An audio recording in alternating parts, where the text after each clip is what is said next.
fair to say. Well, one person who hasn't changed their mind is Jens Stoltenberg. Never the sharpest tool in the box, but it got even worse at Davos. And if we thought, Mr.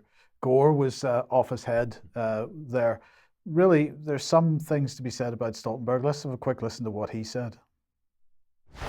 It is extremely important that President Putin doesn't win this war, partly because it will be a tragedy for the Ukrainians, but it will be very dangerous for all of us, because then the message to authoritarian leaders, not only to Putin, but also other authoritarian leaders, is that when they use brutal force, when they violate international law, they achieve what they want. And that will be a very bad and dangerous lesson. It will make the world more dangerous and us more vulnerable.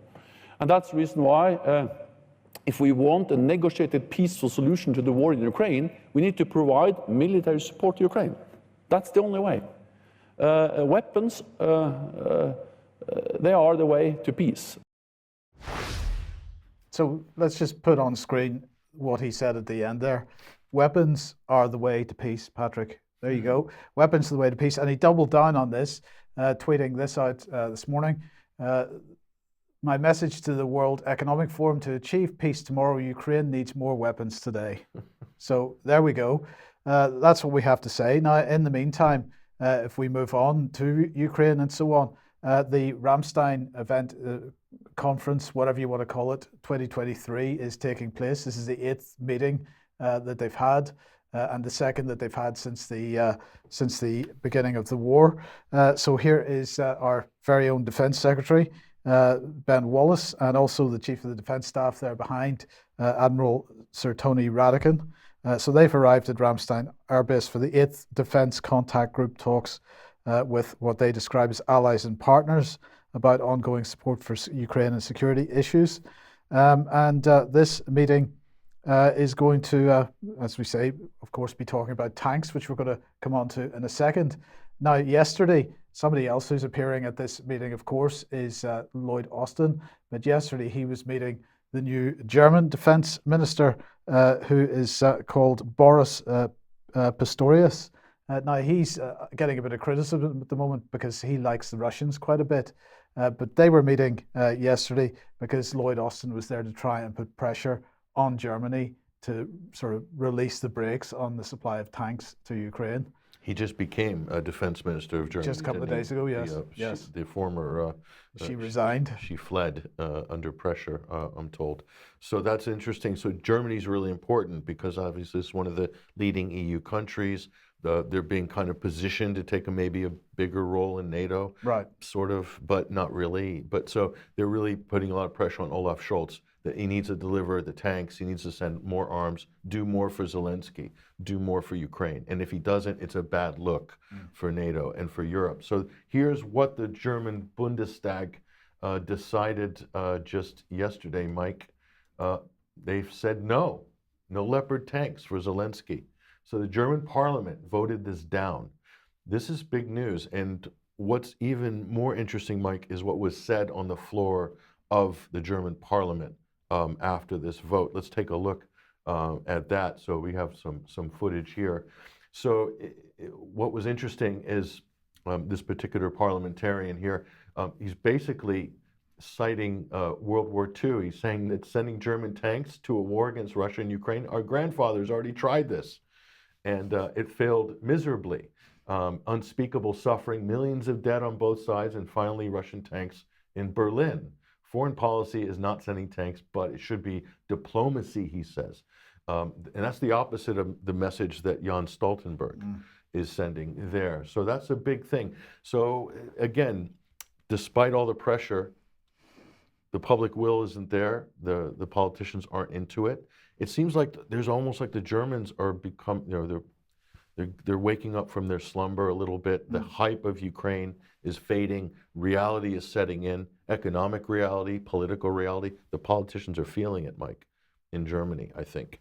And so we'll see if they're going to stay in their parliamentary seats in the next election if they're supporting this. So this is what the U.S. is saying about tanks. They're not going to send them either, Mike. So the M1 Abrams tanks, which is the marquee armored vehicle in the U.S. arsenal, they said, no, we're not going to send them to Zelensky. Why? And one of the main reasons here, Mike, is that there's a tremendous amount of support staff and maintenance staff, that's technical support that's required to deploy even a small group of Abrams tanks.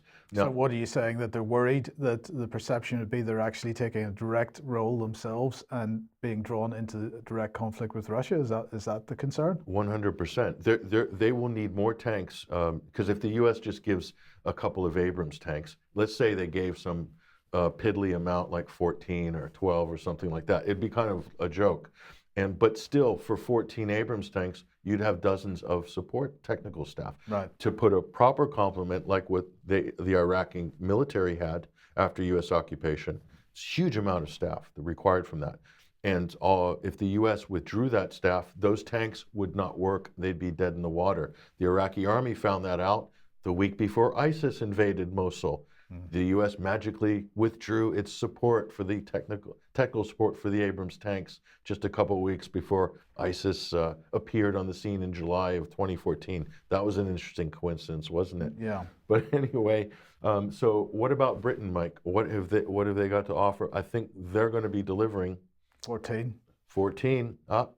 So Defense Secretary announces combat power package. Combat power package for Ukraine. Let's take a look. There he is. Now, this is the Army website, we have to say, so that's the British Army's headline. That is. They do their own in-house PR there. So there's Defense Secretary Ben Wallace talking to the T-shirt guy, Zelensky in Kiev. He's wearing a black T-shirt. That looks very nice. Sporting. And this is what Wallace said 2 days ago. Today's package is an important increase in Ukraine's capabilities. It means that they can go from resisting to expelling Russian forces from Ukrainian soil. That's a big statement, isn't it? So he's saying what Britain's going to give them is going to expel Russia from Ukrainian soil. So they must be giving a lot. How much are they giving? Well, 14 Challenger tanks. Is that going to make a difference? Well, I don't know. Look, we found an interesting graphic though. This is the world's top 25 fleets of combat tanks. And we'll look at this list, but here we'll just give your attention to number one. That's Russia.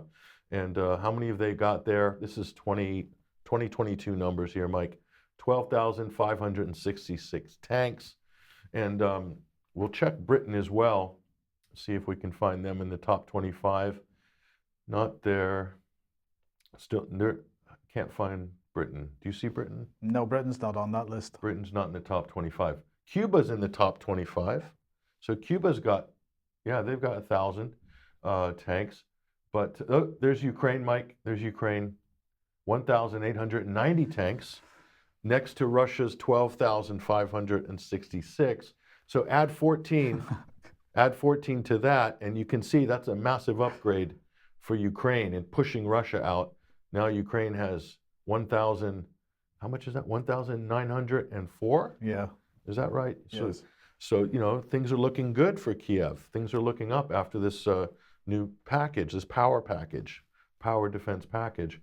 So let's just take a look at this again here. The Prime Minister is set to accelerate the UK's diplomatic and military support to Ukraine in the weeks ahead in a bid to push Russia further back and securing a lasting peace. Well, what do you think the odds of that happening in the next couple of months are? Nice round number, Patrick. I don't know. UK defense and security officials believe there's a window of opportunity. A window has opened up, they say, where Russia is on the back foot due to resupply issues and plummeting morale. So the resupply issues, I find that hard to believe, seeing that Russia is right next door. But anyway, we'll leave that to the side. The allies are therefore being encouraged to deploy their planned support for 2023 as soon as possible to have maximum impact. But what are they deploying? They don't seem to have much to deploy. Germany doesn't want to deploy. The US isn't deploying much. Britain's deploying 14 Challenger tanks and a few other items as well. But this idea that Russia is on the back foot, have they not been saying this for the last year? And Ukraine's losing territory by leaps and bounds by the day, and they'll continue to do so. So I don't know who's on the back foot here. I don't think it's Russia per se, but anyway, we'll take his word for it for the moment. Let's take a look at what else is in the power package here. A squadron of Challenger tanks, of course. The donation of around 30 AS-90 guns. 30 guns, that might be useful, maybe. Hundreds more, quote, armored and protected vehicles will also be sent. They're not specific and they don't say when. Do you think, what are they talking about here? Jeeps, maybe cars, SUVs? Who knows? We don't know. And will they ever be sent? Doesn't matter, really. It makes for a good press release, though. A, quote, maneuver support package, including minefield breaching and bridging capabilities worth 28 million quid. Okay, dozens of uncrewed aerial systems. What are those? Are those drones? Yes. Drones worth 20 million. Doesn't say how many, just that it's worth 20 million. So according to the defense contractor price catalog, it's worth 20 million. It could be one drone, it could be 10, it could be 20. We don't know. To support the Ukrainian military, Mike. So when you see the word worth, it's almost like they're trying to market this to give it a little more sizzle. So it's just like worth 20 million, sort of special offer. Buy now, get a 20 million pound value. Another 100,000 artillery rounds on top of the 100,000 already delivered. So they were really making a point to say, we've already given 100,000 rounds in the last 12 months, and we're going to give 100,000 more. How many days of artillery is that on the front line? What's that worth? Maybe 5, 6 days? Something like that. And we don't know what type of artillery that is. Are they talking about mortars, grad rockets? If it's grad rockets, you know, that's 5 or 6 days of shelling civilian areas in Donetsk for the Ukrainian military. Hundreds more, quote, sophisticated missiles, including GMLRS rockets, Starstreak air defense missiles, and medium-range air defense missiles, unspecific as to what those are or how many they are, but they're saying hundreds, Mike. This looks like a big package, but really what's actually in there? An equipment support package of spares to refurbish up to 100 Ukrainian tanks and infantry fighting vehicles. How is that possible when most of their tanks are Russian-made tanks? Does Britain have spare parts for Russian tanks? What are we talking about here? Spanners? It makes no sense. It could be spanners. Spanners. Nuts, bolts. Nuts, bolts, screws, screwdrivers, hammers. We don't know. It's very unspecific. But as a whole package, Mike, doesn't it look like a good special offer? It's a brilliant special offer. It looks like an attractive special offer. So we may buy that. We may buy that. So anyway, that's where that's at, Mike. Is it going to make a big difference? Is it going to push Russia back? We don't think so. Don't think so. Right, okay, if you like what the UK column does, you'd like to support us, please head over to community.ukcolumn.org and your membership be very, very welcome and much appreciated. You could pick something up at the UK column shop, but please do share material that you find on the various platforms. Now I want to move on to Sergey Lavrov because he was giving a briefing, a foreign ministry briefing a day or two ago, and he had a couple of interesting things to say. So let's have a look. Here he is. He said, like Napoleon, who mobilized nearly all of Europe against the Russian Empire, and Hitler, who occupied the majority of European countries and hurled them at the Soviet Union, the United States has created a coalition of nearly all European member states of NATO and the EU, and is using Ukraine to wage a proxy war against Russia with the old aim of finally solving the Russian question, like Hitler, who sought the final solution to the Jewish question. So he's played that card once again.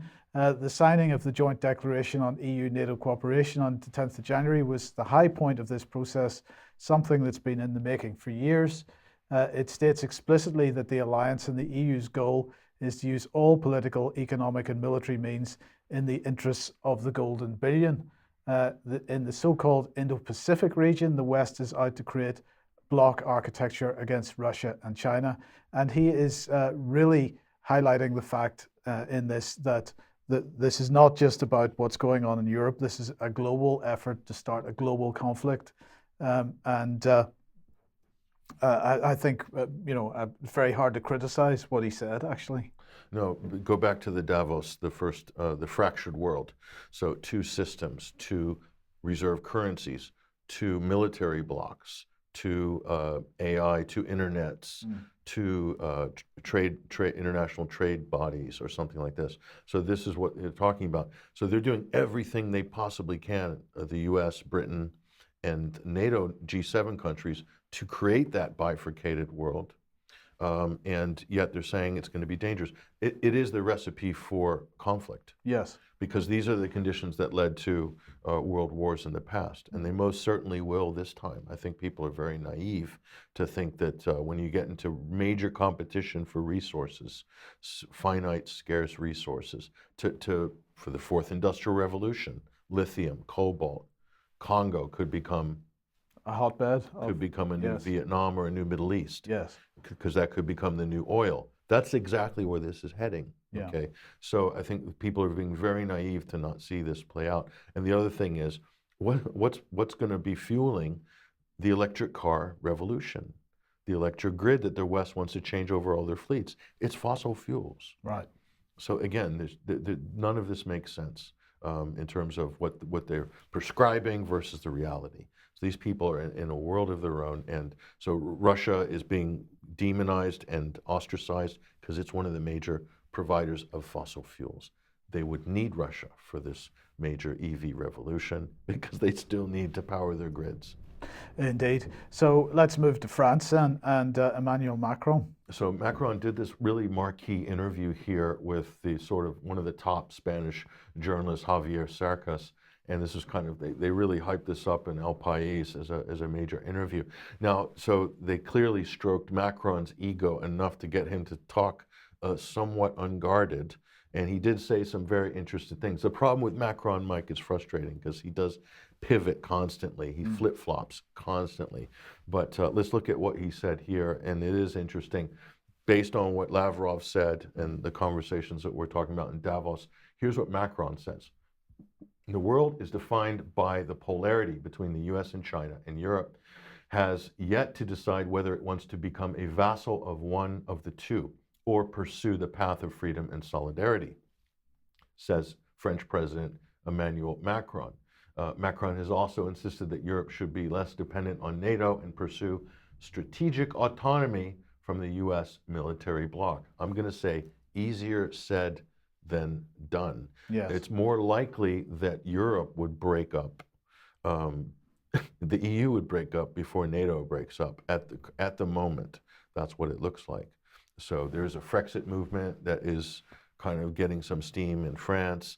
There's other European countries that are not happy. The economy is on tenterhooks Right. in Europe. And in France, they're particularly unhappy about the raise in the pension age, which that's protests going on in the last week or two about that.